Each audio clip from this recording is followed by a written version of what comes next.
Certaines montres n'ont jamais été conçues pour l'espace. Et pourtant, elles sont devenues cultes dans la science-fiction. De Stargate à Alien, en passant par Predator, certaines montres ont accompagné les héros dans les univers les plus hostiles du cinéma. Bienvenue sur Watch Me. Aujourd'hui, on explore les montres vues dans 3 grandes sagas de science-fiction. Et comme toujours, les liens des modèles mentionnés sont en description. Action! L'univers Stargate apparaît pour la première fois au cinéma en 1994. Kurt Russell y incarne le colonel O'Neill, avec au poignet une Breitling chronomate. Un choix visuel fort, car la lunette à cavalier de cette montre rappelle presque le design circulaire de la porte des étoiles elle-même. Ce chronographe automatique animé par le célèbre mouvement Valjoux 7750 est reconnaissable à la disposition de ses 3 sous-cadrans. Cette pièce iconique des années 90 se trouve aujourd'hui sur le marché de l'occasion aux alentours de 2500 à 3500 €. Mais c'est surtout la série qui va marquer les amateurs de montres. Dès le premier épisode de Stargate SG-1, Richard Dean Anderson, dans le rôle du colonel O'Neill, porte une G-Shock DW8300, à la fois futuriste dans son design et suffisamment solide pour supporter les voyages à travers le cosmos. Surnommée la Heavy Metal, ou la Gundam pour son look robotique, elle est trouvable entre 2 et 300 € sur le marché de l'occasion. Et lors des saisons 4 et 5, c'est Omega qui devient la marque de choix pour les équipes de Stargate Command. Et plusieurs personnages portent l'iconique Seamaster 300M, qui équipait également James Bond à la même époque. It's O'Neill, with 2 L's. Puis arrive un choix beaucoup plus fonctionnel, la Suunto Vector, une montre équipée d'un altimètre, d'un baromètre et d'une boussole, conçue pour les environnements extrêmes. Une marque finlandaise spécialisée dans les instruments de mesure pour le sport, très appréciée des navigateurs et des trailers. Fait intéressant, cette montre aurait été choisie à l'initiative de l'acteur lui-même, et on la retrouve également au poignet de Samantha Carter ou du Major John Shepard dans Stargate Atlantis. Aujourd'hui, la Vector reste accessible sur le marché vintage, autour de 200 €.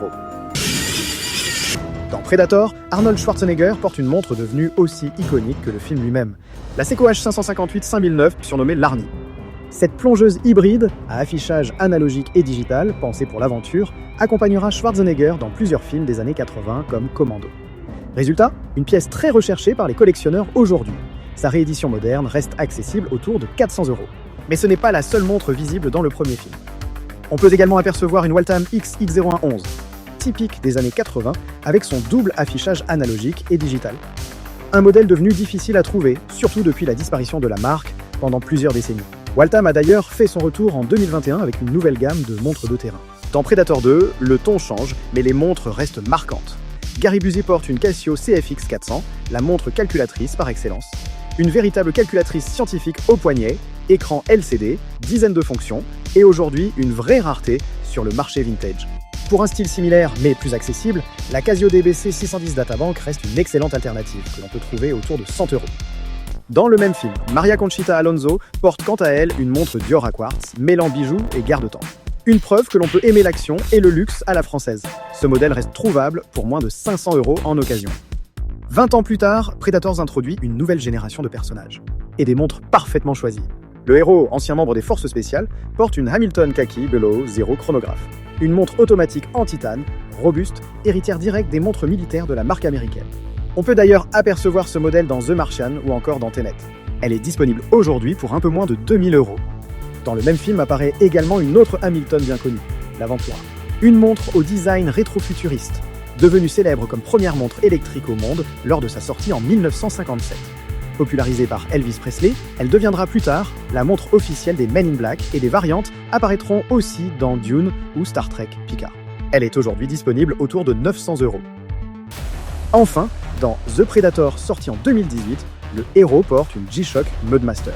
Conçue pour résister à la boue, au choc et aux conditions extrêmes, équipée d'un thermomètre et d'une boussole, c'est probablement l'une des G-Shock les plus robustes jamais produites.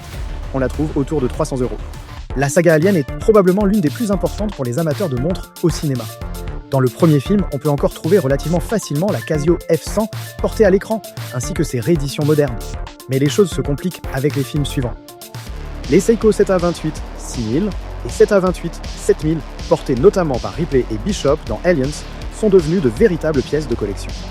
Dessinées par le designer italien Giorgetto Giugiaro, à qui l'on doit aussi la DeLorean, elles incarnent parfaitement la vision futuriste des années 80. Certaines dépassent aujourd'hui les 2000 € sur le marché vintage. Seiko les a rééditées en 2013, permettant aux amateurs de retrouver ce design iconique pour moins de 500 € en occasion. Les Colonial Marines, eux, sont équipés d'une Seiko Pulse Meter, dont la fonction principale est, comme son nom l'indique, la mesure du pouls du porteur. Là encore, on peut en trouver autour de 500 € sur le marché de l'occasion. Il faut attendre Prometheus pour revoir des montres clairement identifiables dans la saga, avec notamment 2 modèles Oris. Une Williams F1 Skeleton et une BC4 Flytimer. Mais on peut également apercevoir l'inévitable Omega Speedmaster, souvent considérée comme la montre de l'espace par excellence. Dans Alien Romulus, aucune montre précise n'est officiellement mentionnée, mais le modèle porté à l'écran semble fortement inspiré de la Seiko TV Watch des années 80. Rendue célèbre par James Bond, dans Octopussy, cette montre permettait littéralement de regarder la télévision au poignet grâce à un récepteur externe. Trouver un set complet aujourd'hui est devenu très difficile, et les prix tournent autour de 1500 €. Seiko Quartz, the future never looked so good. Voilà pour ce tour d'horizon des montres de science-fiction.